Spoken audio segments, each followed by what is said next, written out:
5 দিন পর 200-র নিচে নামল মৃত্যু, শনাক্ত 12,000-এর ঘরে। সংক্রমণ ঝুঁকি নিয়ে ঢাকা ছাড়ছে মানুষ, লঞ্চে গাদাগাদি, বাসে বাড়তি ভাড়ার অভিযোগ। শপিং মল মার্কেটে উপচে পড়া ভিড়, ক্রেতা বিক্রেতাদের বেশিরভাগই পরছেন না মাস্ক। টিকা পেতে ভোগান্তির অভিযোগ প্রবাসীদের, ভিসার মেয়াদ ঘনিয়ে এলেও মিলছে না এসএমএস। সিরিজের প্রথম ওয়ানডেতে টাইগারদের 277 রানের টার্গেটে ব্যাটিংয়ে জিম্বাবুয়ে, লিটন দাসের সেঞ্চুরি।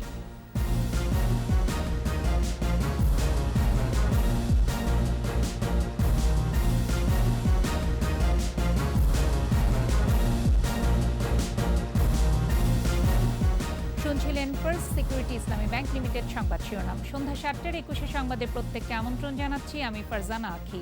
দর্শক, 21 টেলিভিশনের সংবাদ একই সাথে সরাসরি দেখতে পাবেন আমাদের ফেসবুক পেজ www.facebook.com/2124 অনলাইনে। এছাড়া সংবাদে আরও থাকছে: সফল রাষ্ট্রনায়ক শেখ হাসিনা 1/11 ষড়যন্ত্র নস্যাৎ করে প্রতিষ্ঠা করেছেন গণতন্ত্র।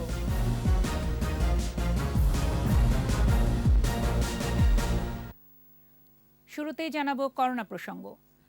একদিনে করোনায় মারা গেছে 187 জন, এর মধ্যে ঢাকা বিভাগেই 68 জনের মৃত্যু হয়েছে। নতুন করে শনাক্ত হয়েছে 12,148 জন। এদিন সংক্রমণ ও মৃত্যুর হার কিছুটা কমেছে। সংক্রমণের হার 28.96 এবং মৃত্যু 1.61%। বিস্তারিত জানাচ্ছেন মোহাম্মদ নুরুন নবী। টানা 5 দিন পর 200-র নিচে নামল মৃত্যুর সংখ্যা। স্বাস্থ্য অধিদপ্তর সংবাদ বিজ্ঞপ্তিতে বলেছে, 187 জনের মৃত্যুর মধ্য দিয়ে মোট মৃত্যু 17,465। 45,045 জনের নমুনা পরীক্ষায় নতুন শনাক্ত হয়েছে 12,148। মোট শনাক্ত 10,83,922। নতুন 8,536 জন সহ সুস্থ হয়েছে 9,14,343 জন। পরীক্ষার বিপরীতে দৈনিক সংক্রমণ হার 28.96%, সুস্থতা 84.36%। 24 ঘন্টায় সবচেয়ে বেশি মারা গেছে ঢাকা বিভাগে 68 জন, খুলনা বিভাগে 39 ও চট্টগ্রাম বিভাগে 36 জনের মৃত্যু হয়েছে। সবচেয়ে বেশি মৃত্যু 61 থেকে 70 বছরের মধ্যে 54 এবং 51 থেকে 60 বছরের মধ্যে 36 জনের। করোনায় পুরুষের মৃত্যুর হার 69.66% ও নারী 30.34%। মোহাম্মদ নুরুন নবী, 21 টেলিভিশন, ঢাকা। করোনা ও উপসর্গে 24 ঘন্টায় 13 জেলায় মারা গেছেন 113 জন। এদিকে রাজশাহী, বরিশাল, টাঙ্গাইল ও ঝিনাইদহে ফের বেড়েছে করোনা সংক্রমণ। কিছুটা কমেছে খুলনা, কুষ্টিয়া ও চুয়াডাঙ্গায়। 21-এর প্রতিনিধিদের সহায়তায় রত্না জামানের রিপোর্ট। রাজশাহী মেডিকেল কলেজ হাসপাতালের করোনা ইউনিটে একদিনে আরও 15 জনের মৃত্যু হয়েছে। 5 জন করোনায় এবং 2 জন করোনামুক্ত হয়ে পরবর্তী স্বাস্থ্য জটিলতায় মারা গেছেন। এছাড়াও উপসর্গ নিয়ে মারা গেছেন আরও 8 জন। এদিকে রাজশাহীতে আবারও বেড়েছে সংক্রমণের হার, যা আগের দিনের চেয়ে 8.92% বেড়ে 34.77%। ময়মনসিংহ মেডিকেল কলেজ হাসপাতালের করোনা ইউনিটে 24 ঘন্টায় 13 জন মারা গেছেন। 9 জন করোনায়, বাকিরা উপসর্গ নিয়ে মারা গেছেন। 854টি নমুনা পরীক্ষায় 232 জনের করোনা শনাক্ত হয়েছে। চট্টগ্রামে আরও 802 জনের করোনা শনাক্ত হয়েছে। নমুনা পরীক্ষার তুলনায় সংক্রমণের হার 31.48%। একই দিনে মারা গেছেন 9 জন। বরিশালে মৃত্যু হয়েছে 7 জনের, শনাক্তের হার 68.61%। চুয়াডাঙ্গায় 1 জন করোনায় ও 5 জন উপসর্গে মারা গেছেন। শনাক্তের হার আগের দিনের চেয়ে 2.65% কমে 23.76%। কুষ্টিয়ায় একদিনে আরও 10 জনের মৃত্যু হয়েছে। এদের মধ্যে 7 জন করোনায় ও 3 জনের উপসর্গ ছিল। শনাক্তের হার 27.61%। ফরিদপুরে 24 ঘন্টায় করোনা ও উপসর্গে 12 জনের মৃত্যু হয়েছে। শনাক্তের হার 23.48%। টাঙ্গাইলে করোনায় 8 জন ও উপসর্গে ৩ জন সহ ১১ জনের মৃত্যু হয়েছে। শনাক্তের হার ৪.৭২% বেড়ে ৩৩.১৫%। পাবনায় করোনা উপসর্গ নিয়ে ৬ জনের মৃত্যু হয়েছে, শনাক্তের হার ২০.৫০%। গাজীপুরে ২৪ ঘন্টায় নতুন করে আরও ২৫২ জন করোনা ভাইরাসে আক্রান্ত হয়েছে। সংক্রমণের হার ৪১.৯৩%। মারা গেছেন ৩ জন। রত্না জামান, ২১শে টেলিভিশন। সংক্রমণের ঝুঁকি নিয়েই ঢাকা ছাড়ছে নগরবাসী। গাদাগাদি করে যাত্রী নিয়ে চলছে লঞ্চ। অর্ধেক যাত্রী নিয়ে বাস চলার কথা থাকলেও মানছে না কেউ। রয়েছে বাড়তি ভাড়ার অভিযোগ। তবে স্বাস্থ্যবিধি মেনে চলাচল করছে আন্তনগর ট্রেন। রাসেল খানের রিপোর্ট। ঘরমুখো মানুষের স্রোত নেমেছে রাজধানীর সদরঘাটে। ভিড় ঠেলে জায়গা নিতে হচ্ছে লঞ্চে। গাদাগাদি করে যাত্রী নিয়ে গন্তব্যে ছেড়ে যাচ্ছে দক্ষিণাঞ্চলের লঞ্চ। ঠাঁই নেই তিল ধারণের, মানা হচ্ছে না স্বাস্থ্যবিধি। মাস্ক এখন পরা ছিলাম, সেই ক্ষেত্রে এখন একটু খুলছিলাম আর কি। স্বাস্থ্যবিধি তো মানা হচ্ছে না, ইভেন অনেক লোক জনসংখ্যা বেশি, নিজে সেফটি নিজে বজায় রাখবো, সামাজিক দূরত্ব বজায় থাকবো, এটাই আশাবাদী। অনেকদিন লকডাউনের ভিতরে আটকা ছিলাম তো, যার কারণে এখন বাড়ি না যাওয়া উপায় দেখতেছি না যাওয়া। সড়ক পথেও বেহাল দশা। করোনার সংক্রমণ ঠেকাতে সীমিত আসনে যাত্রী পরিবহনের কথা থাকলেও তোয়াক্কা করছেন না কেউ। আছে বাড়তি ভাড়া আদায়ের অভিযোগ। পরিবহন সংশ্লিষ্টদের অজুহাত, যাত্রী চাপ সামাল দেয়া কঠিন।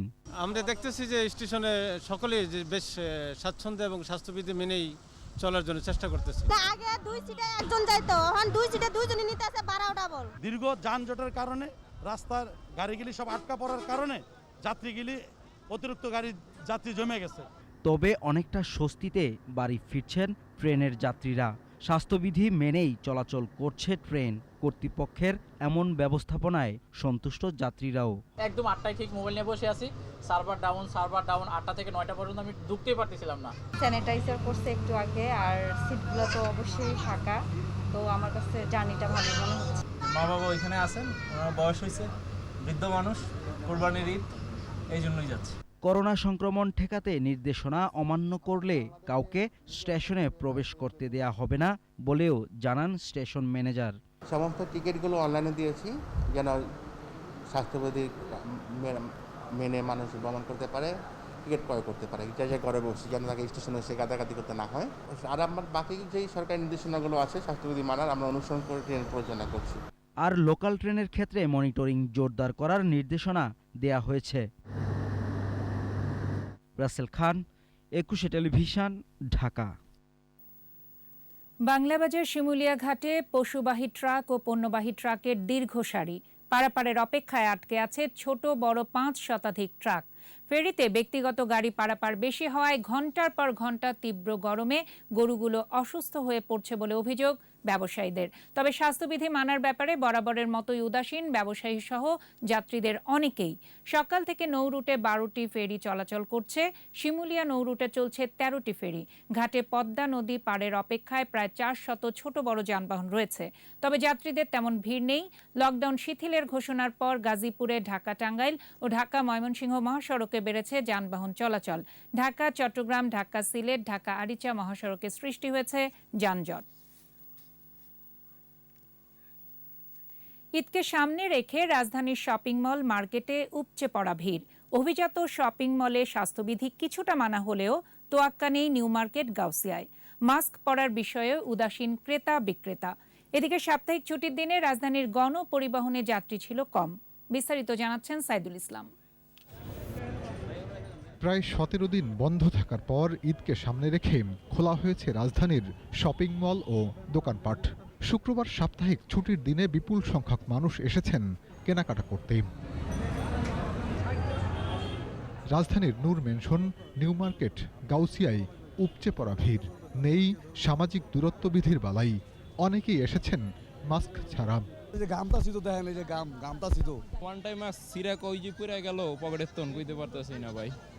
তবে একান্ত প্রয়োজনে আসা অনেক ক্রেতাই আতঙ্কিত। বলেন, এভাবে স্বাস্থ্যবিধি উপেক্ষিত হলে সংক্রমণ বাড়বে। এত জনসমাগম আমার নিজেরই ভয় করতেছে, কিন্তু এখন প্রয়োজনের জন্য আর কি বের হতে হয়েছে। একদমই যেগুলা এক্সট্রিম নিড যেগুলো নিতেই হবে তার জন্য এসেছি, কিন্তু আসলে ইনসিকিউর ফিল করছি যে আসলে করোনা এফেক্টেড হয়ে যায় কিনা। গাউসিয়া মার্কেটে ঢোকার সময় আমাদেরকে কেউ হ্যান্ড স্যানিটারি আমাকে দেয় নাই। অনেকের মুখেই দেখি যে মাস্ক নাই, কিন্তু এটা স্বাস্থ্যবিধি মেনে উচিত। দোকানিরা জানান ঈদের আগে দোকান খোলায় কিছুটা হলেও ক্ষতি পুষিয়ে নেওয়া যাবে। ঘরে বসে থাকলে আমাদের 2 টাকাও আসতো না, এখানে আসছি, দোকান খুলছি, কম বেশ যাই হোক আসতেছে। এখন মোটামুটি বাজার খুব ভালো চলতে আছে 4-5 দিনের জন্য।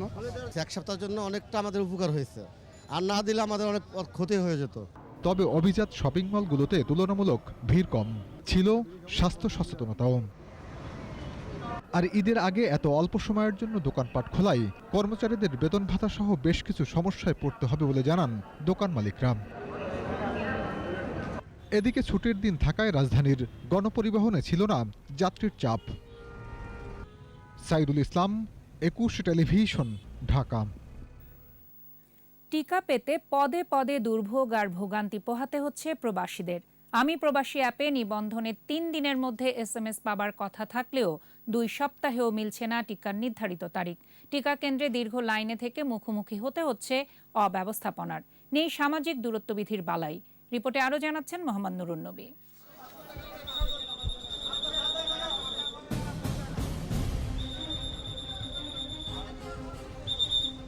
গেল 17 জুন অগ্রাধিকার ভিত্তিতে করোনার টিকা প্রাপ্তির তালিকায় অন্তর্ভুক্ত করা হয় বিদেশগামীদের। টিকার জন্য প্রয়োজন জনশক্তি কর্মসংস্থান ও প্রশিক্ষণ ব্যুরোর নিবন্ধন। বিএমইটির তত্ত্বাবধানে নিবন্ধন করা গেছে ঠিকই, কিন্তু বিপত্তি মোবাইল SMS না পাওয়ায়। ভিসার মেয়াদও শেষ পর্যায়ে অনেকের। ঢাকার 7টি টিকা কেন্দ্রে গিয়ে দেখা গেল দীর্ঘ সারি, স্বাস্থ্যবিধি মানার কোনো বালাই নেই। ওই দিক থেকে মনে করেন যে লোক ঢুকতে দিচ্ছে, কিন্তু আমরা এখানে 2000 লোক সকাল থেকে দাঁড়ায় আছি প্রায় 6টার দিকে, এখন আমাদের শেষ হয়নি। আমাদেরকে শুধু শুধু হয়রানি করা হইতেছে। আমাদের তো দরকার যে আমাদের তাড়াতাড়ি মেসেজটা দিয়ে দেওয়ার। আনসার সদস্যদের টাকা দিয়ে লাইন উতরে যাচ্ছে এমন অভিযোগ অনেকের। এসে থেকে কিছু লোক ঘোরাফেরা করছে, পরবর্তীতে ওরা ওই দিকে যায়, হঠাৎ করে ওরা অমিন যায়, ভিতরে ঢুকে পড়ে ভ্যাকসিন দিচ্ছে। এখানে কিছু আনসার দালাল আছে, তারা 500 টাকার বিনিময়ে, 200 টাকার বিনিময়ে, 300 টাকার বিনিময়ে তারা লোক ঢুকায়। কেন? এটা আমাদের কি ভাই, আমরা কি দেশের নাগরিক না?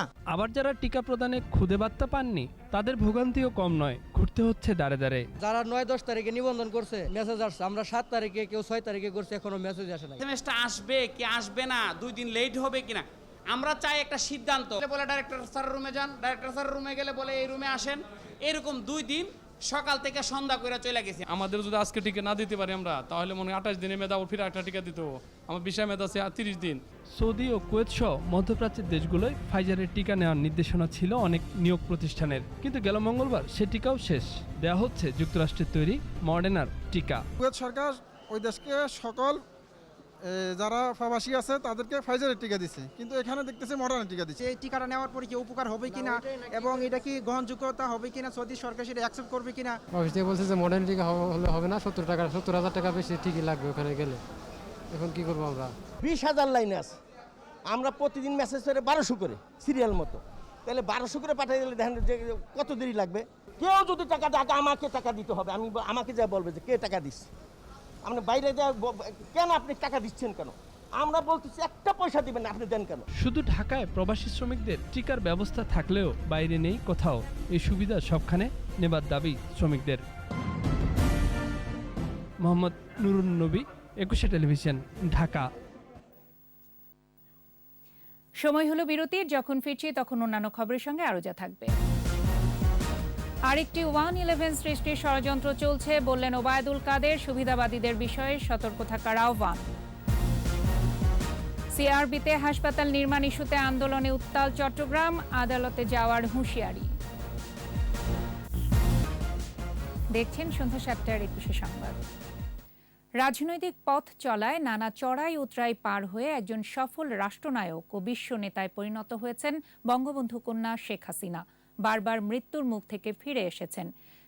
ভোট ভাতের জন্য কারাবরণ করেছেন একাধিকবার। 2007 সালের এই দিনে সেনা সমর্থিত অন্তর্বর্তীকালীন সরকার অবৈধভাবে গ্রেপ্তার করে আওয়ামী লীগ সভাপতিকে।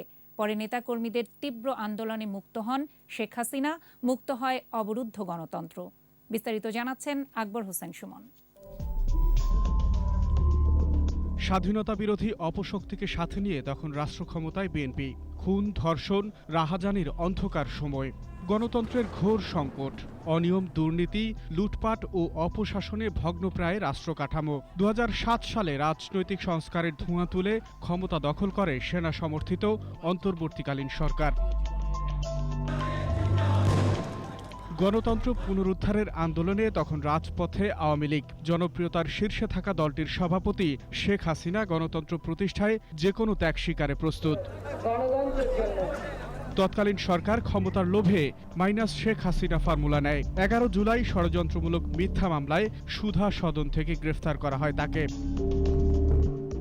সংসদ ভবনের অস্থায়ী কারাগারে অন্তরীণ রাখা হয় 11 মাস। ভোটের লড়াইয়ে রাজপথে থাকা বিক্ষুব্ধ জনতার সামনে তখন নতুন লক্ষ্য, শেখ হাসিনাকে মুক্ত করা, গণতন্ত্রকে মুক্ত করা। বঙ্গবন্ধু কন্যার দাবি ছিল গণতান্ত্রিক উপায়ে নির্বাচন দিতে হবে, দুর্নীতিবাজদের বিরুদ্ধে ব্যবস্থা নিতে হবে, বিচার করতে হবে। কিন্তু দেখা গেল যে দুর্নীতিবাজদের বিরুদ্ধে ব্যবস্থা না নিয়ে বঙ্গবন্ধু কন্যা, যিনি দুর্নীতির বিচার চেয়েছিলেন, তাকেই গ্রেপ্তার করা হলো দুর্ভাগ্যজনকভাবে কয়েকটি সাজানো মামলায়। শেখ হাসিনা মুক্তির আন্দোলনে টলে ওঠে ফখরুদ্দিন মঈনুদ্দিনের গদি। গণ দাবির মুখে 2008 সালের 11 জুন বিশেষ কারাগার থেকে শেখ হাসিনাকে মুক্তি দিতে বাধ্য হয় সরকার। বঙ্গবন্ধু কন্যা শেখ হাসিনাকে গ্রেপ্তার ছিল গণতন্ত্রকে গ্রেপ্তার করা, গণতন্ত্রকে অবরুদ্ধ করা এবং গণতান্ত্রিক প্রক্রিয়ায় মানুষ যাতে ভোট দিতে না পারে সেজন্য অনির্বাচিত ব্যক্তিরা দীর্ঘদিন ক্ষমতা আঁকড়ে থাকতে চেয়েছিলেন। এবং এই ষড়যন্ত্রের সঙ্গে বিএনপির নির্বাচিত তৎকালীন রাষ্ট্রপতি ইয়াজউদ্দিন আহমেদ এবং প্রশাসনের বিভিন্ন স্থানে বিএনপির অনুসারী যারা ছিল তারা ছিলেন। শেখ হাসিনার মুক্তির মধ্য থেকে গণতন্ত্র মুক্তি পেয়েছিল। শেখ হাসিনা হয়ে ওঠেন গণতন্ত্রের মূর্ত প্রতীক। বাংলাদেশকে টেনে তুলেছেন উন্নত বাংলাদেশের পথে। আকবর হোসেন সুমন, 21 টেলিভিশন, ঢাকা। কুশীলবরা আরেকটা 1-11 সৃষ্টির ষড়যন্ত্র করছে বলেছেন আওয়ামী লীগের সাধারণ সম্পাদক ওবায়দুল কাদের। তিনি বলেন, বঙ্গবন্ধু কন্যা শেখ হাসিনার কারাবন্দী দিবস প্রকৃতপক্ষে গণতন্ত্রের কারাবন্দী দিবস। আর দলের সিনিয়র নেতারা বলেন, গণতন্ত্র সুরক্ষায় সুবিধাবাদীদের বিষয়ে সতর্ক থাকতে হবে। প্রণব চক্রবর্তী রিপোর্ট। আওয়ামী লীগ সভাপতি ও প্রধানমন্ত্রী শেখ হাসিনার কারাবন্দী দিবস উপলক্ষে ঢাকা মহানগর দক্ষিণ আওয়ামী লীগের আলোচনা সভা। তাকে কোর্টে নেওয়া হয়েছে কিভাবে, সবকিছু কিন্তু সারা বিশ্ববাসী কিন্তু স্তব্ধ হয়ে গিয়েছে। অনুষ্ঠানে ভার্চুয়ালি যুক্ত হন আওয়ামী লীগ সাধারণ সম্পাদক ওবায়দুল কাদের। বলেন, দেশের রাজনীতির ইতিহাসে 1-11 এক বড় ক্ষত। 1-11-এর কুশীলবরা এখনো বাংলাদেশে আছে।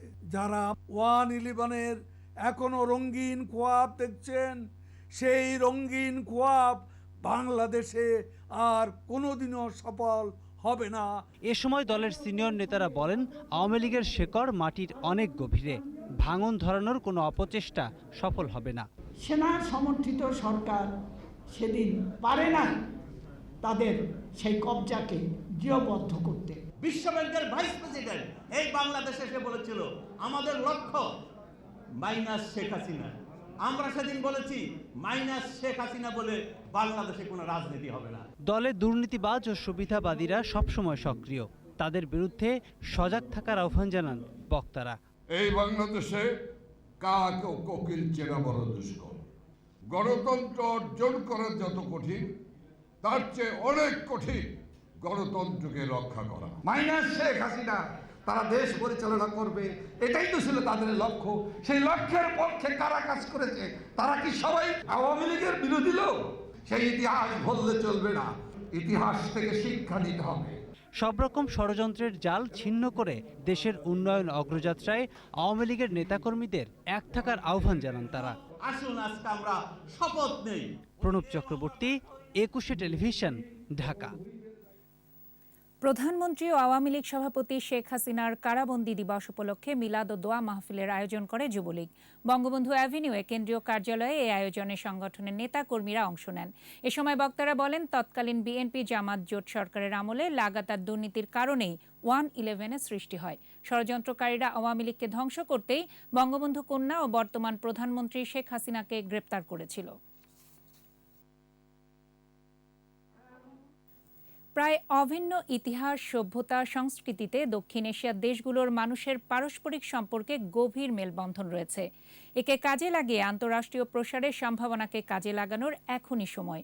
উজবেকিস্তানে তাসখান্ত শান্তি সম্মেলনে বক্তব্যে পররাষ্ট্রমন্ত্রী ডক্টর এ.কে. আব্দুল মোমেন প্রস্তাব রাখেন ডাবল ট্যাক্সেশন, ভিসা জটিলতা সহ অন্যান্য বাধা দূর করতে উদ্যোগ গ্রহণের।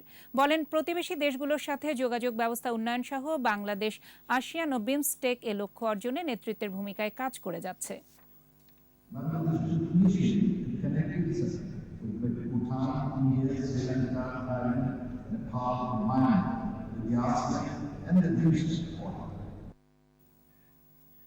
যাবজ্জীবন মানে ৩০ বছরের কারাদণ্ড। এই রায়ের পর এরই মধ্যে রেয়াত সহ যারা ২২ বছরের সাজা ভোগ করে ফেলেছেন তাদের মুক্তি পেতে বাধা নেই বলে জানিয়েছেন রাষ্ট্রের সর্বোচ্চ আইন কর্মকর্তা। এ রায়ে অপরাধ বাড়বে না বলে জানান বাদীপক্ষের আইনজীবী। তবে সাজার মাত্রার বিষয়ে সুনির্দিষ্ট নীতিমালা থাকা উচিত বলে মনে করেন তিনি। বিস্তারিত জানাচ্ছেন শাকের আরজু। ঐতিহাসিক রায়ে যাবজ্জীবন সাজাকে দুই ভাগে ভাগ করে ৩০ বছরে সীমাবদ্ধ করে দেন আপিল বিভাগ।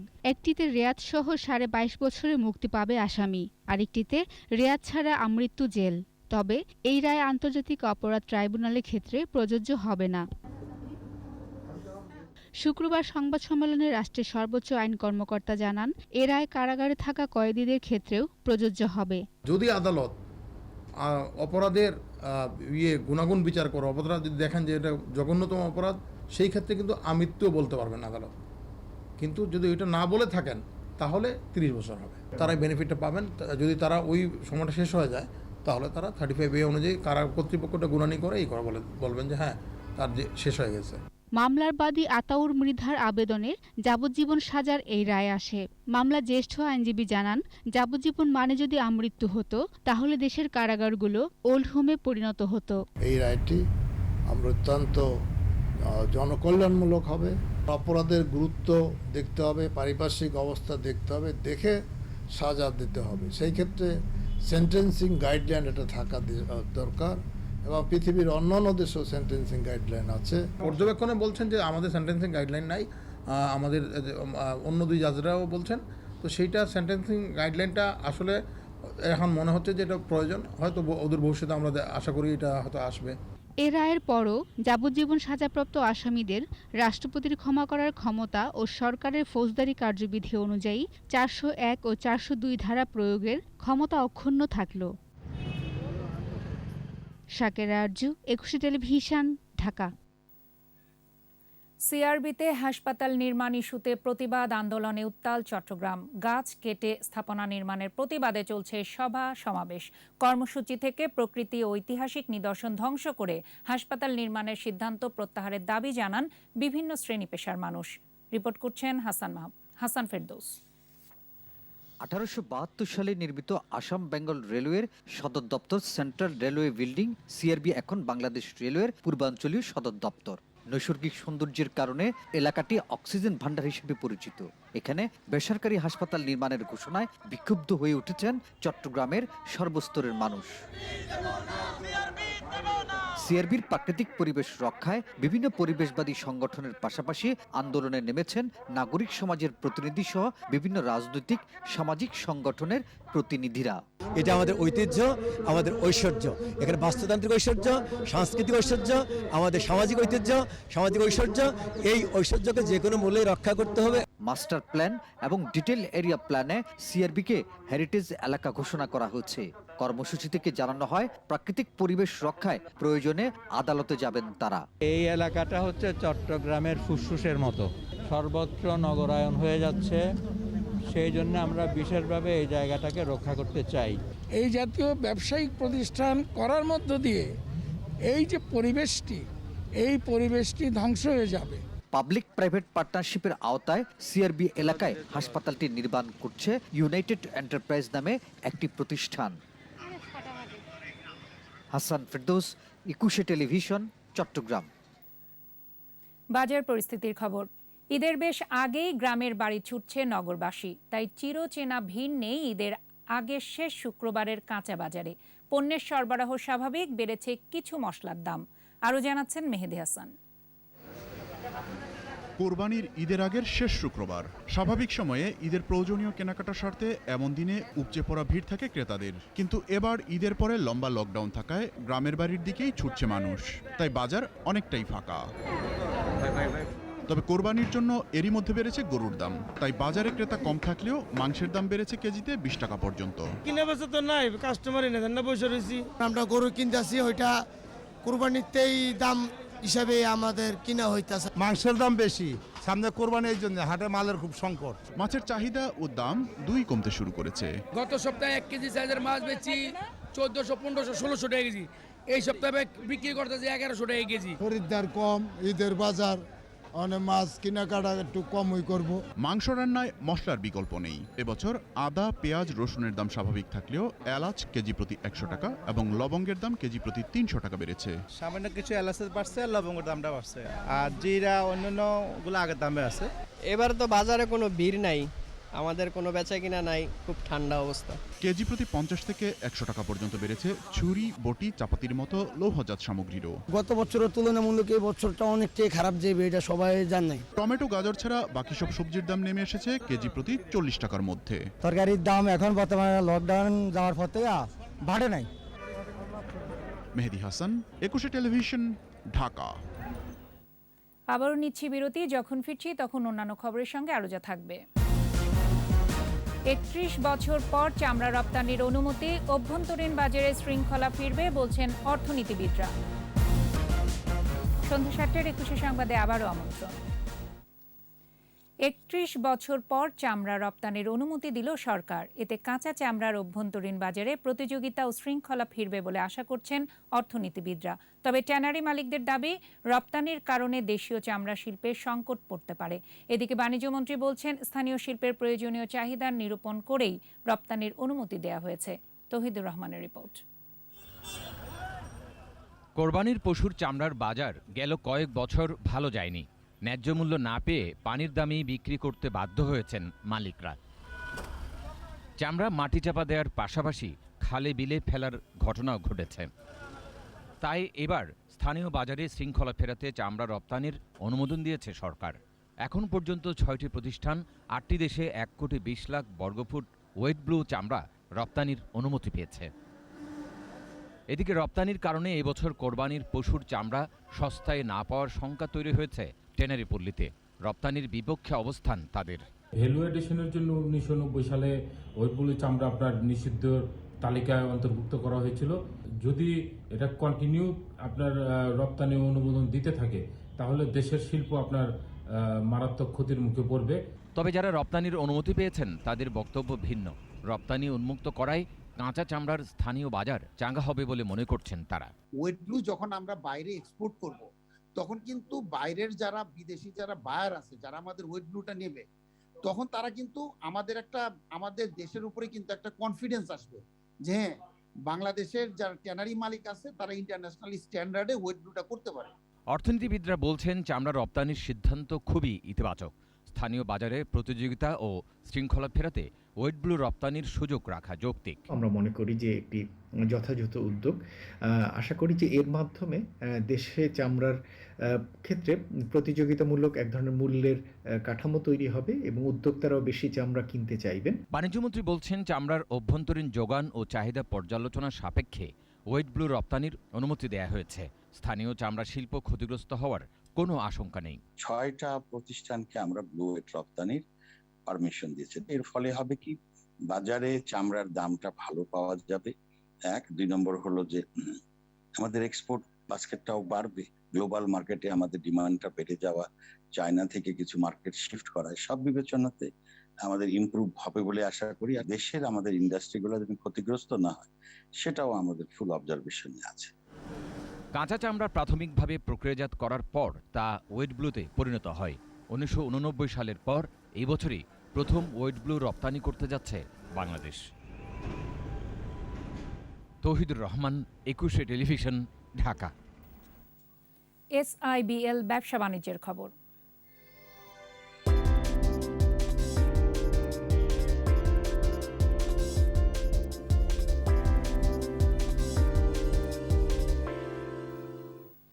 মুরগির রক্ত সাধারণত যত্রতত্রভাবে ফেলে দেয়া হয়, যদিও রক্ত প্রক্রিয়াকরণের মাধ্যমে বিশ্বের অনেক দেশ উচ্চ প্রোটিন সমৃদ্ধ রক্তের তৈরি খাবার বা ব্লাড মিল উৎপাদন করছে। মুরগির দৈহিক বৃদ্ধি ও ডিমের উৎপাদন বাড়তে এই ব্লাড মিল বড় ভূমিকা রাখছে। বিশেষজ্ঞরা বলছেন, পোলট্রি শিল্প বিকশিত হওয়ায় বাংলাদেশেও ব্লাড মিল তৈরির সুযোগ রয়েছে। এজন্য সরকারি বেসরকারি পর্যায়ে সমন্বিত উদ্যোগ জরুরি। পোলট্রি শিল্প নিয়ে তৌহিদুর রহমানের 5 পর্বের ধারাবাহিক রিপোর্টের আজ দেখুন 4র্থ পর্ব। ছোট বড় মিলে দেশে প্রায় 1 লাখ পোলট্রি খামার রয়েছে। দেশের আমিষ বা মাংসের চাহিদার বড় একটি অংশ পূরণ করছে এসব খামারের ডিম ও মুরগির মাংস। কিন্তু তেমন কোনো উপজাত পণ্য বা বাই প্রোডাক্ট আসছে না পোলট্রি খামার থেকে। তবে বিশেষজ্ঞরা বলছেন, বাই প্রোডাক্ট হিসেবে মুরগির রক্ত প্রক্রিয়াকরণের মাধ্যমে রক্তজাত খাবার বা ব্লাড মিল তৈরির সুযোগ রয়েছে। এই ফিডে মুরগির দৈহিক বৃদ্ধি ও ডিম দেওয়ার সক্ষমতা বাড়ে। প্রসেস ইন্ডাস্ট্রি হলে হাজার হাজার লাখ লাখ মুরগি যেহেতু এক জায়গায় প্রসেস করা হবে, তখন কিন্তু হিউজ ব্লাড পাওয়া যাবে। এই ব্লাডটা তখন আপনার আবার ব্লাড মিল হিসাবে আবার ইন্ডাস্ট্রিতে ব্যাক করতে পারে। এখনো ব্লাড মিলের এগুলো অনেকটা রিসার্চ পর্যায়ে আছে। আমাদের না হওয়ার অন্যতম কারণ হলো আমাদের প্রসেস ইন্ডাস্ট্রিগুলো খুবই ছোট, যে এরা ইন্ডাস্ট্রির দিকে এরা না এখনো চিন্তা করার সুযোগ আসেনি। মুরগির মাংস প্রক্রিয়াকরণ প্রতিষ্ঠান গড়ে উঠছে দেশে। বিভিন্ন সুপার শপেও মিলছে মুরগির মাংস। এসব প্রতিষ্ঠানের জবাইখানা থেকে মুরগির রক্ত ও বর্জ্য সংগ্রহ করা যায়। বাজারগুলোর একটি নির্দিষ্ট জায়গায় মুরগি জবাইয়ের পক্ষে পোলট্রি শিল্প সংশ্লিষ্টরা। জবাই করার পরে তার যে প্রোডাক্টগুলো যেগুলো ফেলে দিতে হয়, সেগুলো যদি রিসাইকেল করে বাই প্রোডাক্ট তৈরি করা যায়, তাহলে কিন্তু আবার এখানে কষ্ট কমে যাবে। নাড়িভুড়ি, বিষ্ঠা, হাড় সহ জবাই করা মুরগি পরিষ্কারে ব্যবহৃত পানিরও বাণিজ্যিক গুরুত্ব আছে। সার ও বিদ্যুৎ তৈরিতে এসবের ব্যবহার বাড়ানোর সুযোগ রয়েছে বলে মত তাদের। তৌহিদুর রহমান, 21 টেলিভিশন, ঢাকা। শুরু হলো 3য় জাতীয় পেসাপালো প্রতিযোগিতা। অংশ নিচ্ছে 8টি দল। উদ্বোধনী দিনে ক গ্রুপে বাংলাদেশ পুলিশ 9-0 রানে ঢাকা জেলা ক্রীড়া সংস্থাকে হারায়। অন্য ম্যাচে টঙ্গী স্পোর্টিং ক্লাবের বিপক্ষে ওয়াকওভার পায় কমিউনিটি স্পোর্টস ক্লাব। বিজয়ী উভয় দল সেমিফাইনালে জায়গা করে নিয়েছে। শনিবার সকাল 10টায় প্রথম সেমিফাইনালে কমিউনিটি স্পোর্টস ক্লাবের মুখোমুখি হবে বাংলাদেশ আনসার ও বেলা 11:30টায় দ্বিতীয় সেমিফাইনালে সেন্ট অ্যাঞ্জেল বেসবল ক্লাবের বিপক্ষে লড়বে বাংলাদেশ পুলিশ বেসবল দল।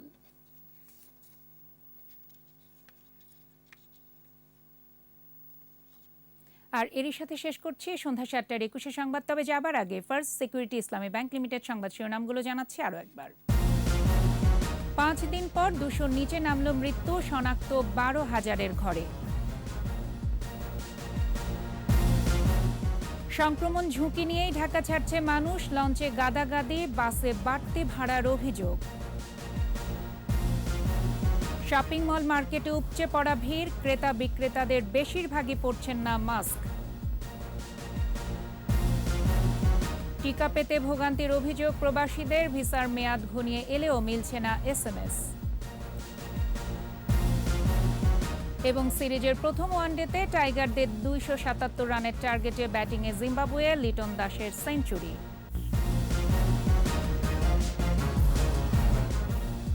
সর্বশেষ খবর জানতে ডায়াল করুন 2021 নম্বরে, আর ভিজিট করুন 21-tv.com এই ওয়েবসাইটে। এছাড়া ফেসবুকে লগ ইন করতে পারেন facebook.com/2124 অনলাইনে। পরবর্তী সংবাদ রাত 9টায় দেখার আমন্ত্রণ রইল। স্বাস্থ্যবিধি মেনে চলুন, সুস্থ থাকুন, 21-এর সাথেই থাকুন।